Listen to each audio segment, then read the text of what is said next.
आज राष्ट्रपिता महात्मा गांधी को उनकी पुण्यतिथि पर पूरे देश ने श्रद्धांजलि दी, मगर बापू को याद करके राहुल गांधी ने एक सियासी तीर छोड़ा जिसने चुनावी राजनीति के रंग को और गहरा दिया। आलम यह हुआ कि मुद्दा हिंदुत्व पे आकर अटक गया।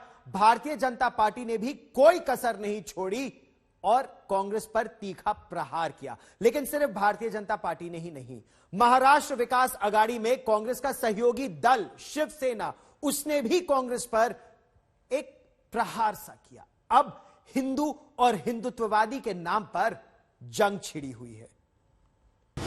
मगर गांधी का नाम आए और सियासत पीछे छूट जाए, ऐसा कहां संभव है। इस बार तो गांधी की पुण्यतिथि ऐसे मौके पर आई है जब 5 राज्यों में चुनावी लड़ाई है। तो इस चुनावी लड़ाई में गांधी के सहारे राहुल गांधी ने एक जंग छेड़ी। ट्विटर के मार्फत राहुल ने लिखा, एक हिंदुत्ववादी ने गांधी जी को गोली मारी थी। सब हिंदुत्ववादियों को लगता है कि गांधी जी नहीं रहे। जहां सत्य है वहां आज भी बापू जिंदा है। हिंदू जो होता है वो अपनी पूरी जिंदगी सच्चाई के रास्ते पे चलाने में लगा देता है। हिंदू खड़े हैं जो सच्चाई की बात करते हैं, जो नफरत नहीं फैलाते हैं। दूसरी तरफ हिंदुत्ववादी खड़े हैं जो नफरत फैलाते हैं। तो हिंदू होता है अपने डर के सामने कभी नहीं झुकता। हिंदुत्ववादी जो होता है वो सिर्फ झूठ की राजनीति करता है, उसको सच्चाई से कुछ लेना देना नहीं। राहुल पिछले कुछ दिनों से हिंदुत्व, हिंदुत्ववादी, हिंदू, हिंदूवादी जैसे शब्दों को सियासत में इस्तेमाल कर रहे हैं। मगर राहुल का ये ट्वीट बीजेपी को चुभ गया। संबित पात्रा ने आरोप लगाया कि राहुल ने तय कर लिया है कि वो हर मंच से हिंदुओं का अपमान करेंगे।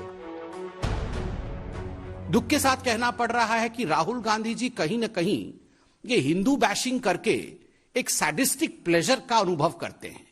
कहीं न कहीं हिंदुओं के खिलाफ ट्वीट करना, उनके खिलाफ बोलने से उनको एक परम आनंद की अनुभूति होती है। राहुल जी, आप जिस शिद्दत से, जिस परिश्रम से ये हिंदुओं के खिलाफ आप अनर्गल ट्वीट करते रहते हैं, जिस परिश्रम और शिद्दत से, अगर उसके 1/4 परिश्रम आप जमीन पे करें तो हो सकता है इन 5 राज्यों के चुनाव में कोई 3-4 सीट आपको कहीं से मिल जाए। You are only on Twitter and not on ground. Rakesh Sinha एक कदम आगे बढ़ गए। उन्होंने आरोप लगाया पूर्व पीएम पंडित जवाहरलाल नेहरू पर।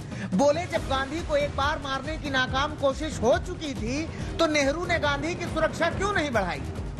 पंडित जवाहरलाल नेहरू प्रधानमंत्री के रूप में उनकी सुरक्षा को बढ़ाने का काम क्यों नहीं किया। जो जानकारी मिली उस पर सरकार ने क्या काम किया। तो क्या गांधी की हत्या नाथूराम गोडसे के द्वारा की गई थी या इसके पीछे कोई बड़ा षड्यंत्र काम कर रहा था गांधी को हटाने का। हत्या की जो जांच हुई है वो गोडसे केंद्रित हुई है। जितनी जांच होती है वो हत्यारा केंद्रित होने के साथ साथ परिस्थितियों पर भी केंद्रित होता है। परिस्थितियों को नजरअंदाज किया गया और हत्यारे को सामने रखकर जांच की गई। बीजेपी के शहजाद पूनावाला ने तो राहुल गांधी को नकली गांधी तक कह दिया। ऐसे बापू जिन्होंने राम राज्य की कल्पना की थी, जिनके आखिरी शब्द हे राम थे, आज फिर से राहुल गांधी ने ऐसे मौके पर हिंदुओं को, हिंदुत्व को, हिंदुत्ववादियों को अपमानित करने का महापाप किया है। ये वही पार्टी है जिसने हिंदू टेरर की शब्दावली गढ़ी थी। ये वही पार्टी है जिसने कहा था श्री राम का अस्तित्व नहीं है। ये वही पार्टी है जिसने राम मंदिर को 70 वर्षों तक लटकाने, अटकाने, भटकाने का काम किया था। मैं हिंदू हूं मगर हिंदुत्ववादी नहीं हूं। बीजेपी वालों का तो राहुल गांधी से खफा होना समझ में आता है, मगर राहुल के बयान पर शिवसेना ने भी टिप्पणी की। संजय राउत ने कहा कि गोडसे अगर हिंदू था तो उसने गांधी को क्यों मारा। मारना था तो बंटवारे के दोषी जिन्ना को मारता।